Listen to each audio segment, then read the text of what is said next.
Alors bonjour, c'est Nicolas des Talents des Hauts-de-France. Donc aujourd'hui, on se retrouve pour un nouveau podcast, une nouvelle émission.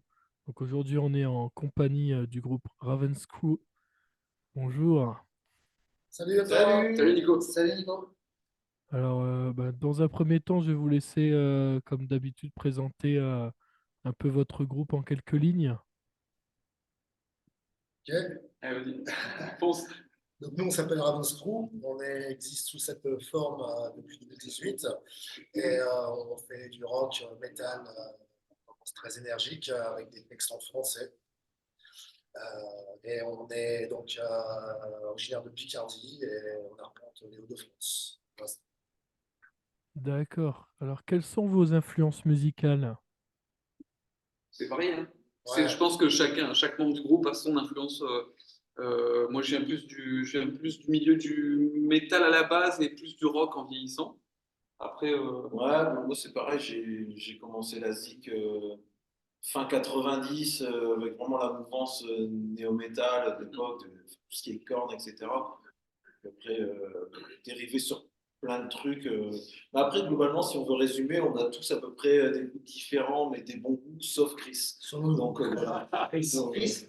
Non, c'est moi, Chris. Ouais, ça peut partir, ça va du beat pop aussi pour moi avec Assassin. Exactement. Ouais.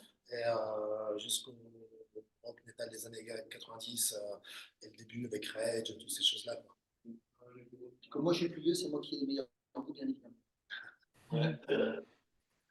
Voilà, D'accord. c'est vrai, on fait un mélange de tous ces univers musicaux pour essayer de tirer la musique, quoi.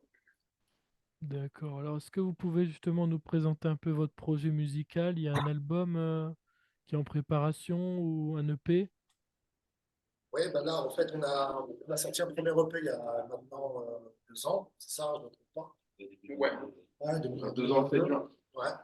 Et donc là, on a la matière pour enregistrer un nouvel EP, donc c'est un petit peu sur ce sur quoi on travaille en ce moment, ce nouvel EP. Ça va être au sujet cette année. Ouais, c'est prévu en tout cas l'enregistrement prévu, enfin, on doit enregistrer cette année. Ouais. D'accord. Est-ce que vous pouvez nous parler un peu justement de cette EP, de quoi il sera composé, s'il y a déjà un titre ou autre, des choses de prévues sur cette EP? Non, on est vraiment au stade, là, pour le coup, sur tout ce qui est. Ouais, c'est la composition. Disons qu'on est sur les 6 titres qui. Ouais, du coup, elles sont composées. On va essayer de, sur le premier EP, de mettre 6 titres. Ouais. Donc, un EP assez conséquent quand même. Et c'est dans la veine de ce qu'on avait fait déjà dans le premier EP, hein, mais il y a des nuances différentes. Ouais, voilà. Au niveau de l'écriture, il y a peut-être une évolution aussi. Forcément, il y a cette évolution. On ne se rend pas forcément compte, nous. On pense qu'on doit être là. Ouais. On a vieilli, quoi. 2 ans de plus. Moi, non. 2 ans de plus. Oui, c'est vrai. Polo, il a pour maturité. Alors, comment vous vous êtes rencontrés justement dans le groupe? Alors, voilà, l'historien du groupe, il est là, tu vois. Donc voilà, pas trop long, Chris. Non, non, rien de particulier. Envie de créer un groupe, ça faisait un moment que j'avais pas de groupe, envie de créer un groupe. Et puis après, les, les membres que tu vois aujourd'hui sont arrivés au fur et à mesure. Voilà. Alors, soit parce qu'on se connaissait, soit parfois on ne se connaissait pas du tout par rapport à des annonces. Voilà. Après, la line-up d'aujourd'hui n'est pas celle qu'il y avait il y a quelques temps. Ça a évolué au fur et à mesure, mais aujourd'hui, voilà, c'est un moment maintenant qu'on est sur cette line-up-là. Ouais. Ouais, tu as Chris, créateur du groupe. Fred était là dès le départ, quasiment. Quasiment, ouais. À peu près, ouais. Polo est arrivé après. Ouais. Après, c'était moi. Et Seb, c'est le dernier arrivé. Ouais, c'est ce que petit groupe. Je suis arrivé en 2020, début 2022. D'accord. Alors, du coup, les objectifs en ce moment, c'est surtout également la scène, hein, c'est ça? Vous recherchez pas mal de scènes actuellement? Oui, on a des belles scènes là, on a des belles scènes qui arrivent. Ouais, ouais. Donc oui, on est en plein concert là aussi par rapport au festival qui arrive. Et puis, comme on disait juste avant, la position de B, quoi, c'est les deux sujets actuels. Ouais, et puis aussi, et c'est le moment aussi de tester les morceaux auprès du public, ceux qui sont écrits et quasiment aboutis dans leur forme finale, quoi. Et donc, pour pas citer, on sera à l'Arsenal du Rock, on sera du coup Barben Rock et les Béliziques de Saint-Quentin. Voilà. Des belles dates, et là, en ce moment, se déroule du coup les votes pour le Hellfest. Donc, on fait partie aussi de la sélection pour le tremplin. Et On est trouvable du coup sur les groupes pour lesquels on peut voter. Donc si vous voulez nous soutenir, c'est le moment. The Voice of Hell. The Voice of Hell. Ouais.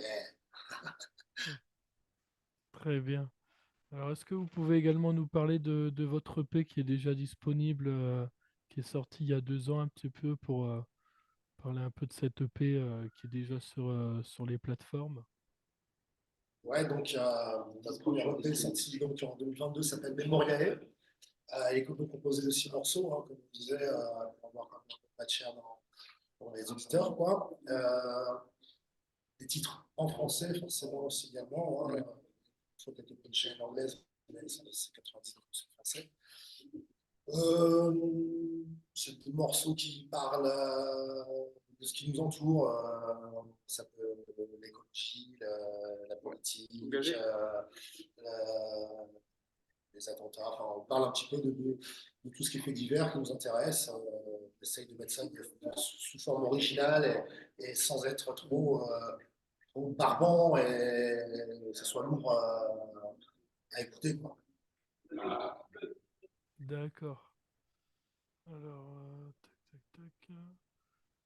Donc là, moi, j'ai un peu fait le tour du groupe. Sur quel réseau on peut vous retrouver d'ailleurs pour tout ce qui est date, Alors, etc. niveau réseau, hein, ça va être les classiques sur Facebook, sur Instagram. On n'a pas TikTok, on est tous trop vieux pour ça. Mais et YouTube aussi, oui, c'est vrai, j'ai oublié. On a notre script derrière. donc au final, on a Facebook, on a Instagram et on a YouTube sur lesquels on a aussi quelques vidéos qui n'apparaissent pas sur les autres réseaux sociaux. D'accord, Après, très bien. tu peux écouter le son sur toutes les plateformes d'écoute en ligne, en fait. Hein, streaming. Toutes les plateformes de streaming. Deezer, Apple Music. On le trouve partout, en fait. D'accord, très bien. Voilà, bah moi je pense que j'ai fait un peu le tour. Je vous remercie un petit peu d'avoir accepté cette interview en tout cas, hein. Oh bah, un grand merci à toi pour l'intérêt que tu nous portes, c'est cool. Et puis bah, je vais dire également au revoir à tous les auditeurs, auditrices qui nous écouteront sur le podcast du soir du coup, hein. Au revoir. Salut, Ciao, tout le monde. salut.